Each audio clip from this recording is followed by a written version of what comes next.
익산 일빛교회 장권능 목사입니다. 보석은 자꾸 이뻐해주고 관심 갖고 사랑해주면 더 귀하게 반짝반짝 빛날 줄로 믿습니다. 오늘 이처럼 정말 무더위에도 불구하고 하나님 앞에 믿음으로 달려나와서 마음껏 찬양하고 또 하나님의 은혜를 사모하는 우리 성도님들 한 분 한 분에게 하나님의 폭포 같은 은혜와 기도의 제목과 마음의 소원들이 말씀을 듣는 중에 성령님이 감동하셔서 시이되고 회복된 은혜가 있기를 주의 이름으로 축복합니다. 60년대 막 6.25 전쟁이 끝나고 얼마 되지 않아서 나라가 그때 다 어려웠습니다. 지금은 인왕산 하면 옛날 청와대가 유명하지만 그 청와대 뒤편에 가면 아주 빈민촌, 판자촌으로 그런 동네가 있었다고 합니다. 정말 찢어지게 가난한 그 집에 할머니하고 거의 눈이 멀었다시피 한 할머니하고 그 다음에 그 누나하고 남동생하고 셋이 어렵게 하루하루 살아가고 있습니다. 그런데 그 동네의 입구에 아주 조그만한 그런 만두 가게가 있었는데 그 가게 주인 이름이 순덕 아지매였답니다. 순덕 아지매. 그래도 뭐 만두 가게가 조그만하니까 혼자서 다 만두도 빚고 판매도 하고 서빙도 하고 재료도 준비하고 그래서 만두를 이렇게 쪄가지고 어디에 올려놓냐면 소뚜껑 위에다가 이렇게 앞에다가 자판대처럼 만들어가지고 위에다 올려놓고 여기 만두 주세요 그러면 부엌 일을 열심히 하다가 만두피 만들다가 나와가지고 팔고 그런 일을 합니다. 아주 추운 겨울날이었는데 이때도 이제 만두를 이렇게 소뚜껑 위에다가 올려놓고 이렇게 살짝 그 뭐랄까요? 삼배로 딘 천으로 이렇게 덮어놓잖아요. 그리고 이제 부엌에서 일을 하고 나와봤더니 분명히 사람 인기청이 있어서 나와봤더니 그 두 아이가 이제 10살 좀 더 먹은 그 누나하고 7, 8살 먹은 아이하고 이렇게 모뚱이길을 지나갑니다. 근데 이렇게 얼른 보니까는 얼마 안 되니까 만두가 하나가 모자라는 겁니다. 아, 얘네들이 훔쳐갔구나 해가지고는 얼른 달려가가지고 혼내주려고 나무르려고 쫓아갔더니 그라니도 막 거의 골목길을 돌았으니까는 막 누나가 이 동생을 혼냅니다. 야 이놈아! 내가 너를 이렇게 도둑으로 만들려고 그랬냐고, 배고프다고 만두를 도둑질하면 되냐고 막 혼납니다. 그러니까 이 누나가 그 동생이 누나 진짜 잘못했어. 앞으로 내가 다시는 안 그럴게. 나는 너를 절대 도둑놈으로 만들 수 없다고, 도둑놈으로 키울 수 없다고. 아무리 엄마가 일찍 돌아가시고 아버님이 안 계시다고 우리가 이렇게 살면 되지 않냐고 그랬더니 엄마 누나 잘못했어. 다시는 안 그렇게 막 빌고 넘어갔습니다. 그 모습을 보고 이 순덕 아지매가 말리려다가 괜히 말리면은 또 아이들이 그죠? 난처해할까봐, 무안해할까봐 그냥 집으로 가게로 돌아왔습니다. 그 다음날 아침에 이 아이들이 보따리 하나를 또 들고 이렇게 내려가면서 만두가게 앞에 서가지고 뭐라고 혼잣말로 줄을 저러더니 아주머니 어제 이렇게 가게에 주인이 없어가지고 어제 만두 하나 이렇게 갖다 먹었습니다. 만두가게 내고 동전 한 입을 듣고 지나가더라는 거예요. 그 모습을 보면서 저녁 때 이렇게 올라올 때에 또 보따리 하나를 들고 두 동생이 옵니다. 그런데 그전에도 추우니까 거기 와서 항상 배고플 때는 냄새만 맡아도요 이게 요기가 됩니다. 이것을 모르는 분들은 나이 50이 안 넘은 분들이요, 저처럼 80 넘어가면 이 냄새만 맡아도 요기가 된다라는 말을 알 수 있을 거예요. 저기 마동에 지금은 이제 바뀌었는데 그때 마동에 보배소주가 있었습니다. 보배소주 공장이 있는데 거기에 이렇게 소주를 만들 때 이게 그죠? 보리를 이렇게 삶아가지고 찐을 냅니다. 그러면 이쪽 공장은 소주 공장이고 이쪽에는 이제 그걸 찌는 공장이에요. 근데 그 배고플 때 마동에 그 지역을 지나갈 때 그 냄새가요 얼마나 구수한지 몰라요. 그래서 새벽 예배 끝나면 우리 목사님이 그래요. 장전사 우리 해장국이나 하러 갈까? 그러면 괜히 막 기대하고 역전 앞으로 갈 줄 알았더니 거기 담벼락에 앉아가지고 둘이 근데 그 오래 맡으면 취해요. 그때부터 내가 술은 입에 안 대기로 작정을 했습니다. 어쨌든 그래서 만두 냄새도 맡고 또 하도 추우니까 이게 날로 그죠? 소뚜껑 위에다가 불도 쬐고 그러고 가는데 그날을 씩 지나가는 거예요. 그러니까 아주머니가, 이 순덕 아주매가 불러가지고 앉혀놓습니다. 그러면서 이만한 만두 몇 개를 내놓으면서, 야, 이 만두는 피 아시죠? 만두 피가 이렇게 찢어져가지고 팔 수 없으니까 우리 셋이 먹자. 지금 무슨 내용이 잘 이해하고 있죠? 의미를 알아야 돼요. 오늘 설교 핵심이에요. 그런데 이 누나가 아이 손을 잡고 나갑니다. 아니 지금 이거 못 판다고 먹으라고 하는데도 그렇게 배고픈데도 훔쳐간 거 알아요. 그러면서 데리고 나갑니다. 그러면서 우리는 집에 가서 밥 먹을 겁니다. 할머니하고. 그러면서 가면서 하는 얘기가 그 얘기를 하는 거예요. 동생이 막 배고파갖고 누나를 원망할 거 아니에요. 누나, 아줌매가 오늘은 그냥 준다고 그러는데 왜 안 먹어? 배고파, 먹고 가자. 막 그러니까는, 야! 한 번 얻어먹기를 배운 사람은, 거지건성을 가진 사람은 평생 얻어먹는 걸 당연하게 생각해. 아무리 배고파도 얻어먹으려고 하면 안 돼. 돈 주고 사 먹어야지. 그 말을 이렇게 하고 가는데 그게 또 그죠? 순덕 아줌매 귀에 들려옵니다. 이 아줌매가 어떻게 하면 이 아이들이 좀 도와줄까 해가지고는 나중에 동네 사람들한테 물어봅니다. 그때 아버지는 일찍 돌아가시고 어머니가 유복자라고 그러죠? 이 막내 동생을 낳다가 둘이 죽은 거예요. 할머니는 거의 눈봉사가 다 됐는데 그래도 바느질 재주가 있어가지고 삭바느질이라고 그러죠? 그래서 이제 종로 쪽에서 이제 삭바느질을 하면은 이 두 아이가 할머니가 못 돌아다니니까 걸어서 그 인왕산 뒤쪽에서 걸어가 종로까지 왔다 갔다 심부름을 하는 거예요. 대답도 안 하는데 동네 사람들 물어보니까 그러는 거예요. 그 하루는 이제 동사무소에 가가지고 그 집 호적을 조사를 해봤습니다. 그리고 하루는 그 아이들을 그다음 때는 이제 불도 찌고 가고 냄새도 맡고 가더니 씩 지나가는 거예요. 오라기도 인사도 않고 지나가고. 그래서 하루는 잡아가지고는 가게 앞으로는 가게 안으로 들려와갖고 뭐라고 얘기냐면, 야, 니네 엄마가 복님이지? 신복님이 맞지? 아니, 우리 엄마 이름 어떻게 알았어요? 사실은 말이야, 내가 알아보니까 너희 엄마하고 나하고는 중학교 때 아주 친한 친구였단다. 우리 집은 그때 너무너무 찢어지게 가난하고 너희 집은 그래도 그때는 잘 살아가지고 너희 엄마가 나 어렵을 때, 못 먹을 때에 쌀도 갖다 주고 콩도 이렇게 갖다 주고 그래도 내가 많은 도움을 받았다고. 그런 마음을 이제 전하니까는 아이들이 좀 경계심도 늦춰지고 마음이 풀렸습니다.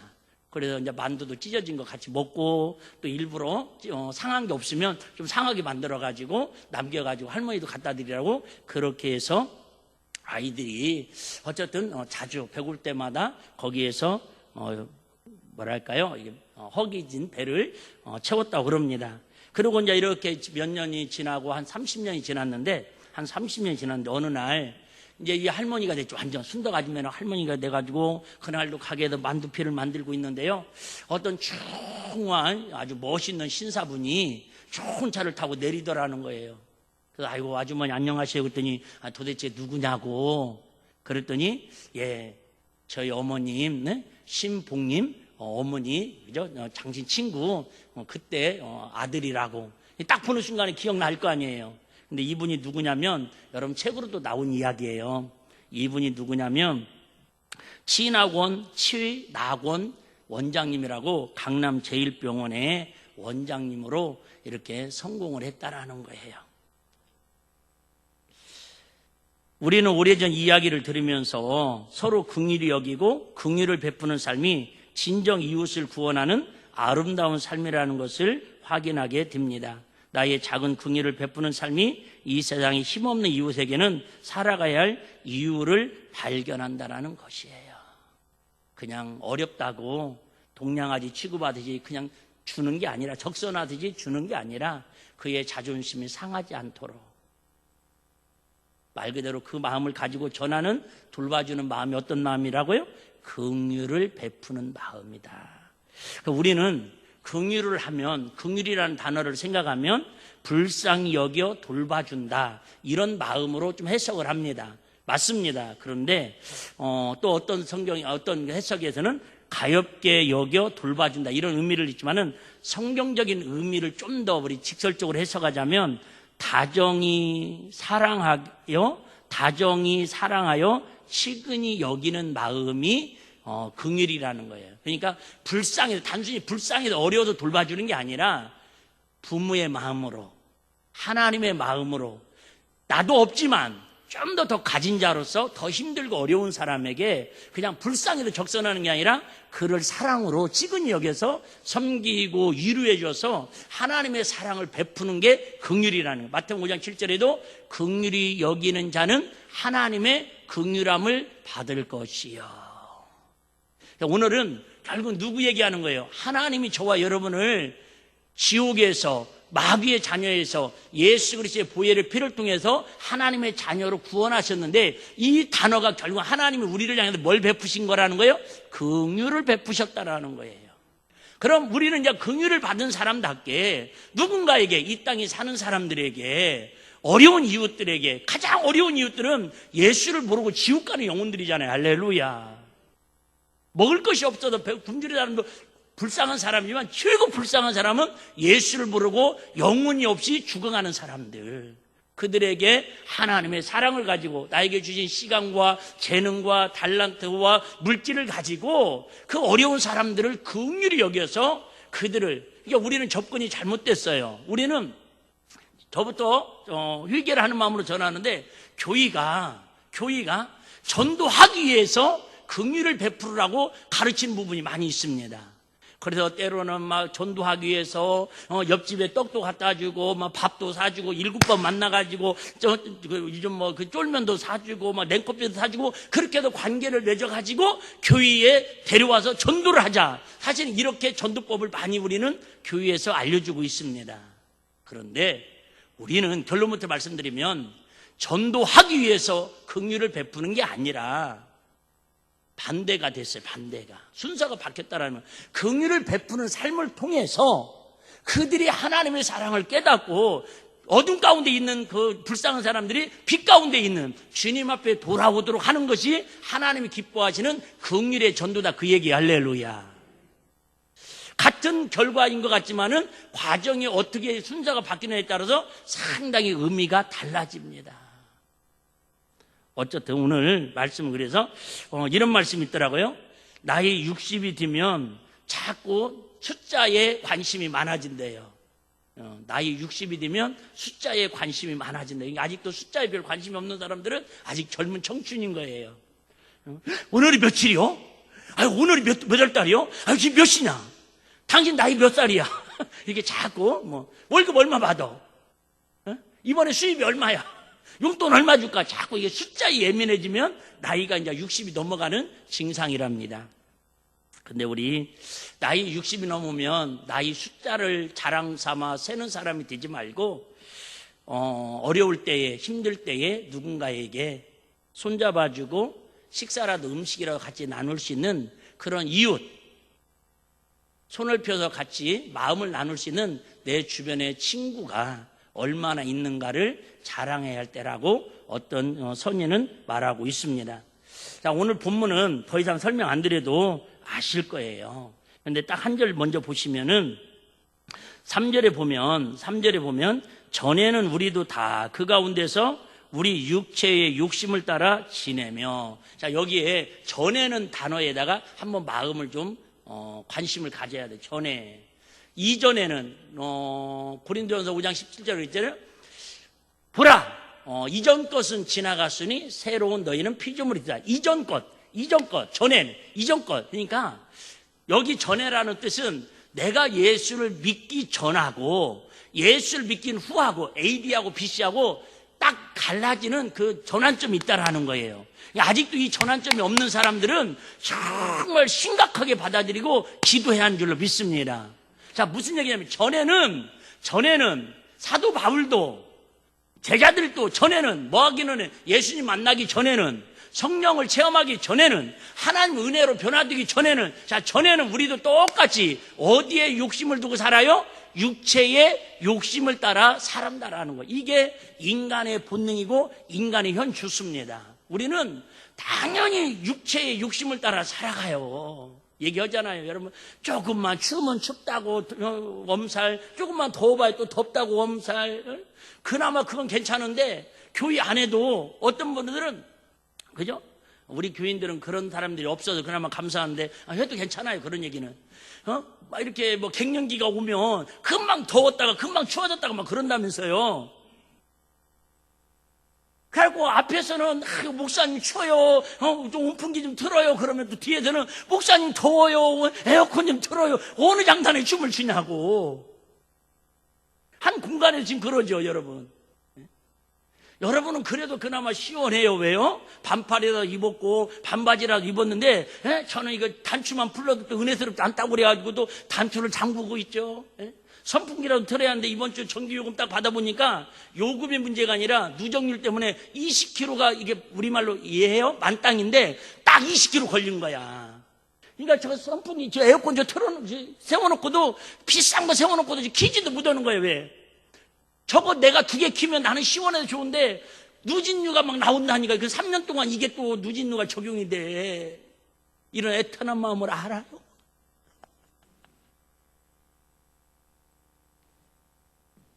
여러분, 육체는 이처럼 조금만 배부르면 배불러 죽겠고, 힘들면 힘들어 죽겠고, 좋으면 좋아 죽겠고, 이게 육체의 욕심이라는 거예요. 우리 한번 볼까요? 성경에 야고보서 4장 1절에 4절. 우리 인간의 실체의 모습, 이런 모습이라는 거예요. 제가 좀 빠르게 읽을게요. 자, 너희 중에 싸움이 어디로, 다툼이 어디로 쫓아나느냐. 그러니까 우리의 삶이 다 싸우고 다투는 게 어떤 원인이 있다라는 건데, 그 원인이 뭔가 한번 보자라는 거죠. 너희 지체 중에서 싸우는 정욕으로 쫓아난 것이 아니냐. 너희가 욕심을 내어도 얻지 못하고 살인하며 시기하여도 능히 취하지 못하나니 너희가 다투고 싸우는도다. 너희가 얻지 못하면 구하지 아니하며 구하여도 받지 못하면 정욕으로 쓰려고 잘못 구함이니라. 간음하는 여자들이여 세상과 버틴 것이 하나님의 원수됨을 알지 못하느냐. 그런즉 시작. 누구든지 세상과 벗이 되고자 하는 자는 스스로 하나님과 원수되게 하는 것이니라. 한마디로 말하면 하나님과 우리가 원수되고 하나님과 멀어지는 것은 뭐예요? 육체의 욕심이라는 거예요. 근데 여러분, 우리가 육체의 욕심을 가질 수밖에 없잖아요. 육체의 욕심 없이 어떻게 살아가요? 그런데 그게 뭐가 되지 말으라는 거예요? 벗이 되지는 말으라는 거예요. 쉽게 말하면 그들하고 살 수밖에 없는, 그들이 우리 삶의 목적이 되지 말으라는 거예요. 할렐루야. 우리 성경을 잘 이해해야 돼요. 이단들하고 우리 정통 기독교하고 다른 게 그거예요. 그들은요, 자기들의 목적을 위해서는 수당 방법 가리지 않고 그 목적을 이루어야 한다는 거예요. 근데 기독교는 안 그러잖아요. 지난주에 제가 말씀드렸잖아요. 진짜 지난 한 주간에 금요철에 나온 분들한테 말씀드렸지만은, 세상에 우리는 이렇게 에어컨 틀어놓고도 진짜 덥네 춥네 막 이렇게 교회 오네 안 오네 코로나 때문에 또 이렇게 걱정을 하는데, 덕진 종합경기장 앞에서 세상에 신천지 그 교류 집단들이 10,000명이 모여가지고, 제가 우리 밴드에 올려놨는데 딱 8명 받더라고. 저들은요, 그 가정을 파탄시켜서라도, 가정이 이혼하고 자식들을 갖다 파탄시켜가더라도 결국은 자기들의 그 신앙 공동체를 무너뜨리면 안 된다라는 거예요. 근데 우리 기독교는 절대 그러지 않습니다. 여러분, 정상적인 정통 교회는 하나님이 세운 가정을, 처음부터 그랬잖아요. 하나님이 세운 부부를, 하나님이 세운 가정을, 하나님 짝지어준 것을 사람이 뭐하지 못할지니라? 나누지 못할지니라. 그런데 막 이만희가 가운데 서갖고 교리를 나누라고 그러고, 문선명이가 가운데서 하고 나누라고 그러고. 여러분, 이게 이단이라는 증거다, 그 얘기입니다. 어쨌든 여러분, 우리를 마지막 때에 가장 힘들게 하는 것은 세상의 육체를 따라서, 욕심을 따라 살아갈 수밖에 없는데, 그 욕심이 우리의 본질이 되고 목표가 되지 말고, 그 속에서 살 때 우리는 뭐예요? 어두운 가운데 물들지 말고 그 어두움을 비칠 수 있는 빛의 자녀로 살아가라는 거죠. 할렐루야. 근데 쉬워요? 어려워요? 그래서 어려운 거예요. 그래서 어려운 겁니다. 여러분, 신앙생활을 절대 쉽게 생각하면 안 됩니다. 물론 저는 그렇게 얘기합니다. 신앙생활만큼 쉬운 게 어디 있어요? 또 그렇게 접근하면 맞습니다. 신명기도 그랬습니다. 야, 하나님의 말씀은 저 멀리 있는 것도 아니고 하나님의 말씀은 가까이 있어가지고 뭐만 하면 돼요. 내 생각 빼버리고 내 육신의 지식 빼버리고 하나님 말씀에 내 순종만 하면요 신앙생활처럼 쉬운 게 없어. 할렐루야. 근데 그 쉽게 순종이 돼요 안 돼요? 안 되잖아요. 다윗은 그래 고백하잖아요. 시편 51편에 내가 모태에서부터 이미 엄마의 뱃속에서부터 뭐예요? 죄악 중에 태어났다는 걸. 아까 에베소 그죠? 야고보서 4장 거기에도 뭐예요? 이미 우리 마음속에는요 본심이 뭐하고 다투는 마음이, 화내는 마음이, 불평하는 마음이 우리 마음속에 이미 심보가 꽉 차가지고 엄마 배에서 응애 하면서 태어났다라는 거예요. 그거 한번 보셨어요? 엄마들이 아기를 낳을 때 웃으면서 낳은 부모 있으면 엄마 있으면 한번 손 들어 봐봐요. 우와 여보 나오려고 그래 선생님 그러면 막 웃으면서 이 기쁨 드디어 할렐루야 그렇게 아기 낳았다는 사람 아직까지 들어본 적이 없습니다. 그렇게 10달 동안 뱃속에서 힘들게 나온 아기도 야 드디어 해방이다 자유다 그러면서 할렐루야 하면서 웃으면서 빵빵 웃으면서 나왔다는 얘기 한 번도 본 적이 없습니다. 무슨 얘기예요? 우리 이미 마음속에는 이미 우리 본능에는 이처럼 불평과 원망과 하여튼 아픔과 고통을 하소연하려고 누군가하고 만나면 싸우려고 작심하고 태어난 사람들이라는 거예요. 그게 오늘 본문에 보니까 뭐라고요? 너희는 본질상 진노의 자녀이더니.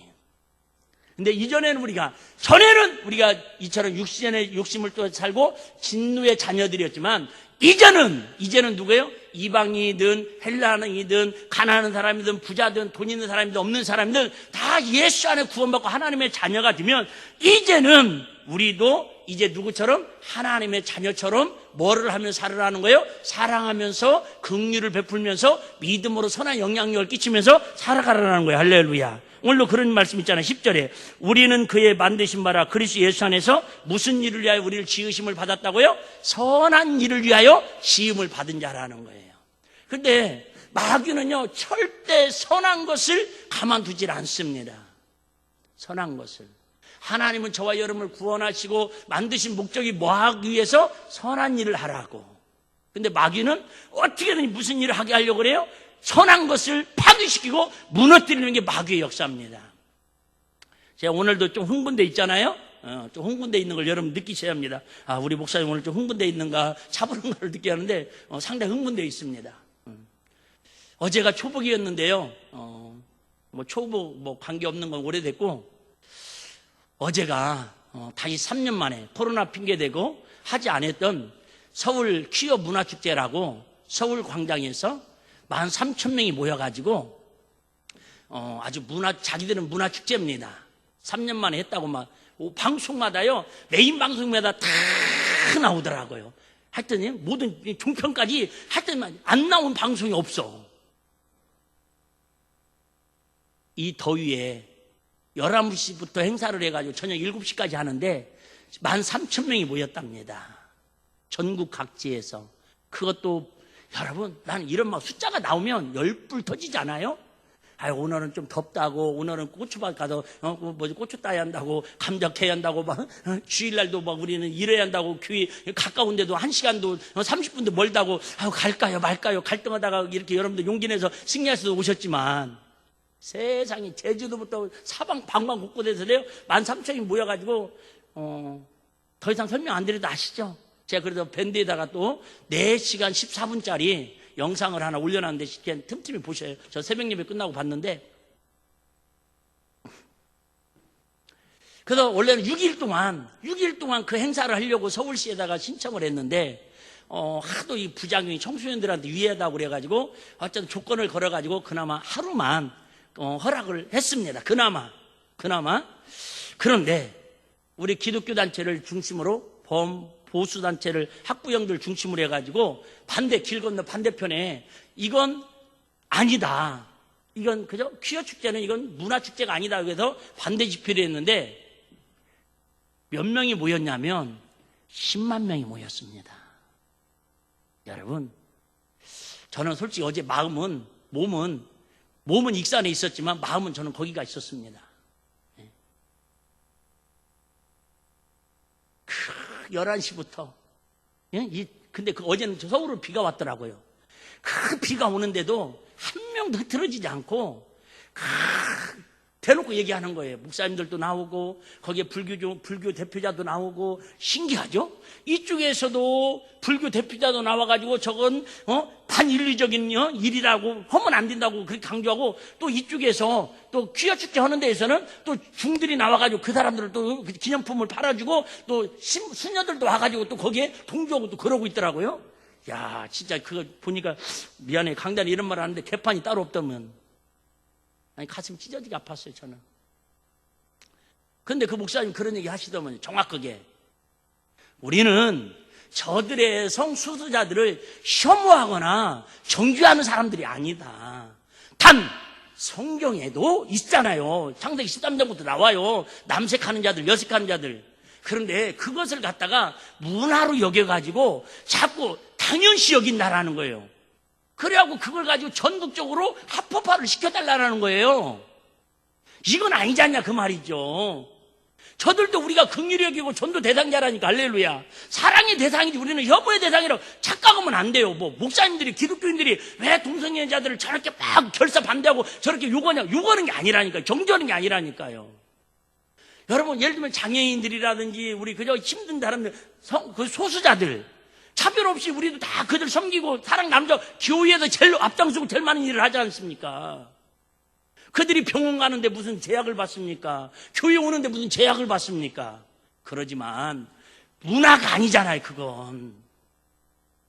그 정상이 아니다 그 말입니다. 근데 그걸 정상인 것처럼 막 언론에서, 나라에서, 특별히 누가 그런 줄 아세요? 유엔 인권이라는 게 있어요. 유엔 인권. 그래서 계속 지금 10년 동안 웬만한 유럽이나 미국은요, 이걸 다 합법화 시켜놨습니다. 그래갖고 이 사람들은 우리가 혐오 발언을 하면은 감옥 가야 한다니까요. 벌금 내야 하고. 가장 크라이막스 아주 혈압이 올랐던 사건이 뭐냐면, 어제 거기에 대사들이 주한 대사들이 12명이 그 강단에 올라와가지고 다 지지를 하는 거예요. 이 축제를 축하한다고, 우리 같이 손잡고 더불어 살아가야 한다고. 그 중에서 우리나라에 제일 영향을 끼치는 대사가 어느 나라고 있어요? 미군 주한대사라고 그러잖아요. 미군 주한대사. 이 이름을 내가 진짜 이름 부르는 자체도 기분 나쁘고 안 부르는데 내가 일부러 실명을 거론한다니까. 필립 골드버그래요. 영어를 써가지고 어렵게. 필립 골드버그라는 이 미국 대사가 12일날 우리나라에 와갖고 취임을 했답니다. 화요일날 온 거예요, 화요일날. 그래서 우리나라에서 하는 대중 행사를 처음으로 자기의 상징을 갖는 거잖아요. 첫 설교는, 첫 행보는, 첫 행사 참석은 어디를 참석할 거다가 어제 거기에 와갖고 연설을 한 거예요. 근데 아세요? 이 주한 미군 대사가 동성애자라는 거예요.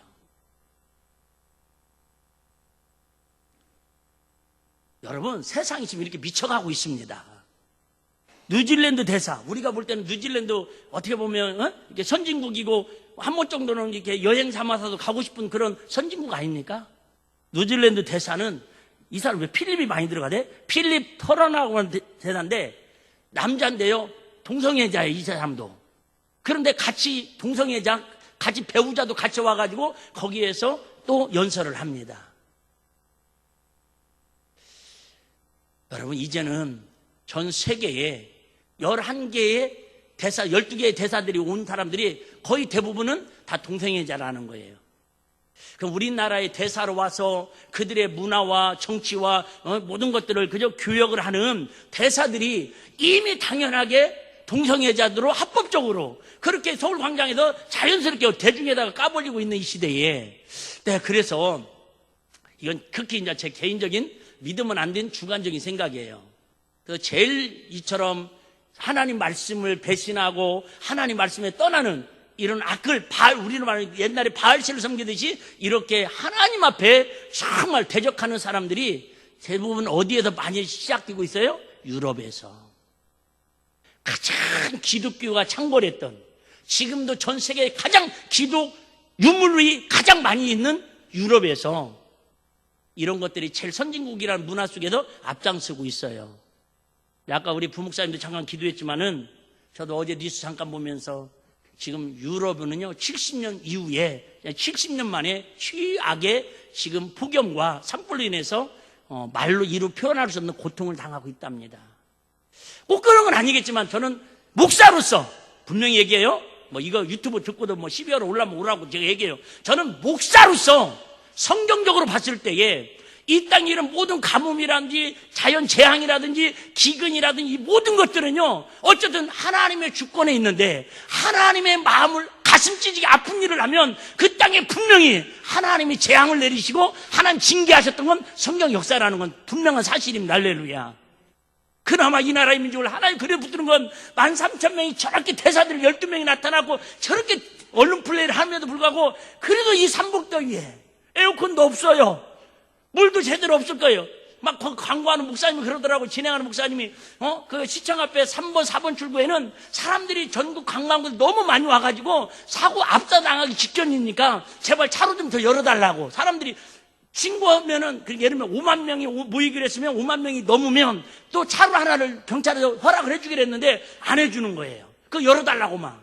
그 모습을 보면서 그래 아직도 우리 대한민국은 바르게 무릎 꿇지 않는 저런 예수 심장을 불타는 그게 여러분 그들을 우리가 미워하는 게 아니라 그들을 우리가 긍휼히 여기는 마음인 걸 믿으시기를 바랍니다.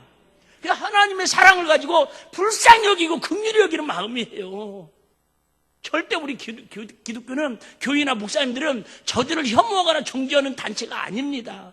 우리는 저들도 다 회개하고 전에는 저들이 동성애자고 전에는 신천지였고 전에는 통일교였고 그저 구원파의 이단이었지만 이제는 예수 그리스도의 은혜로 예수 그리스도의 긍휼함을 받은 사람들은 하나님의 사랑으로 거듭났으니 그 사랑을 더 힘들고 어렵고 지옥으로 끌려가는 영혼들에게 그 사랑을 베풀고 살아가자고 외치는 게 오늘 에베소서의 바울의 고백이고 위치입니다. 그 말이 할렐루야.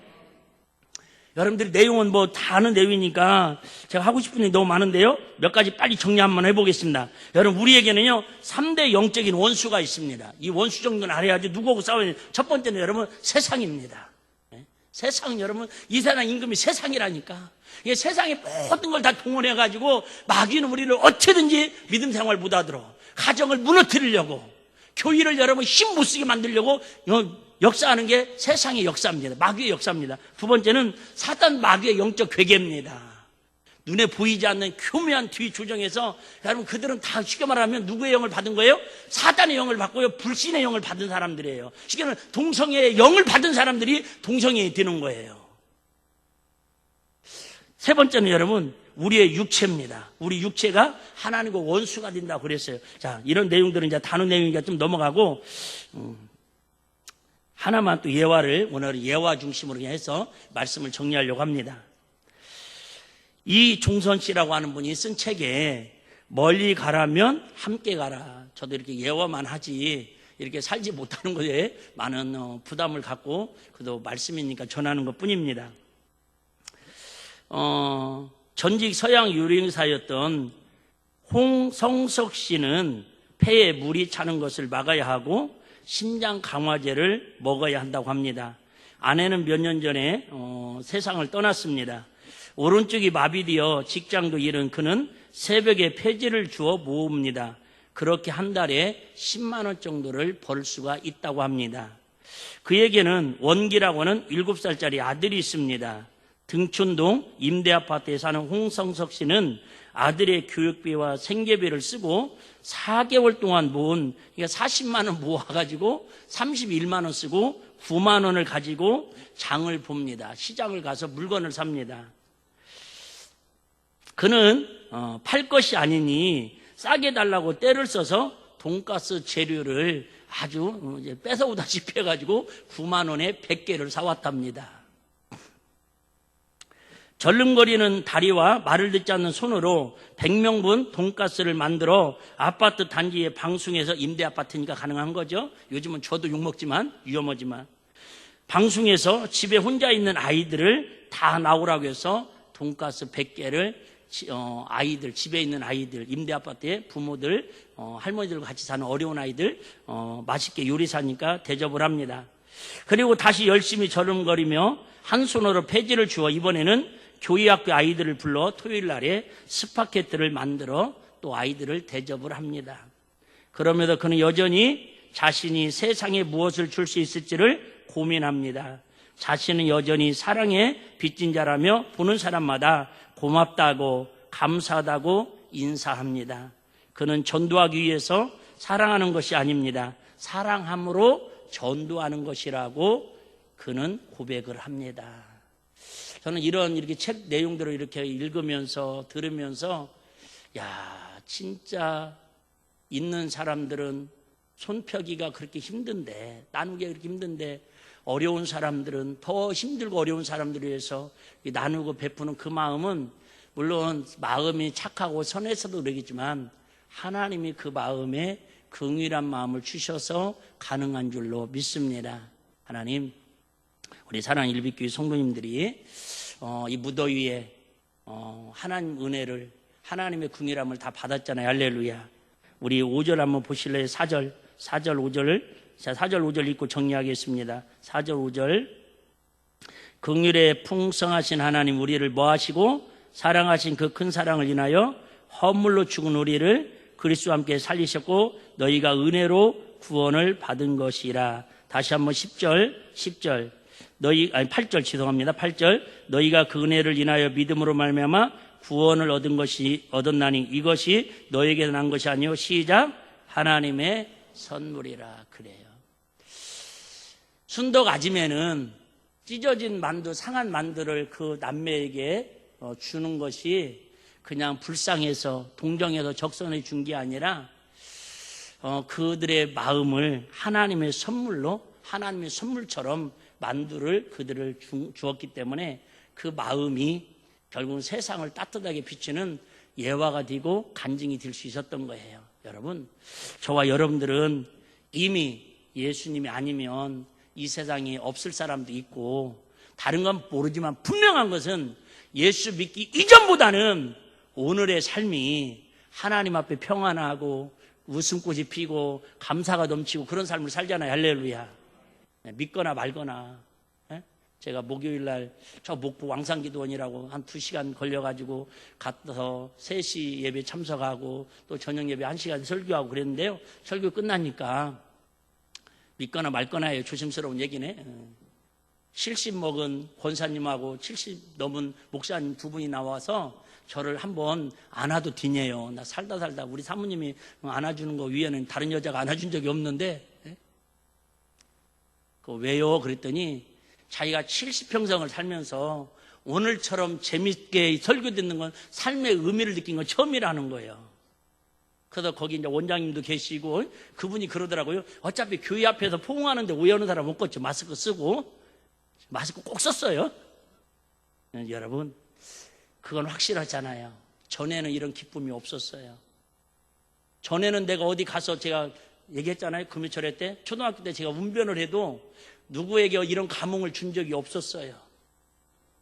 근데 어쨌든 전에는 내가 세상 속에 살아서 나름대로 희망 없는 삶을 살았지만 그래도 하나님 은혜로 구원받고 목사가 되니까 어쨌든 우리 권사님들 이렇게 오셔서 그저 기도해드리면 목사님 내가 보고 싶었다 왔다고 막 손을 비벼 손금이 달았다니까요.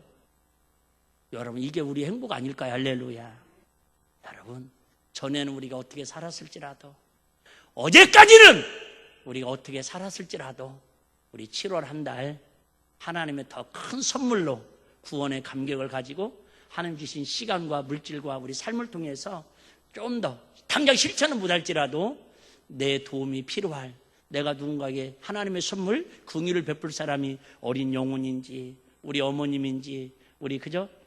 아버지인지 우리 자녀들인지 때로는 목사님인지 그죠? 우리 성도들인지 서로 이웃들인지 조금씩 더일수록 짜증나는 이 시대에 눈을 들어서 세상을 긍휼한 마음으로 보고 그들을 영혼을 사랑하는 7월 한 달을 살아가자고 오늘 말씀을 전합니다. 어쨌든 여러분, 우리 긍휼한 마음은 하나님 주시는 선물이 되어서 하나님의 선물을 나눠주듯이 우리 이 짧은 인생을 이 더위를 잘 이겨내시고 하나님의 복으로 살아가는 은혜가 있기를 주의 이름으로 축복합니다.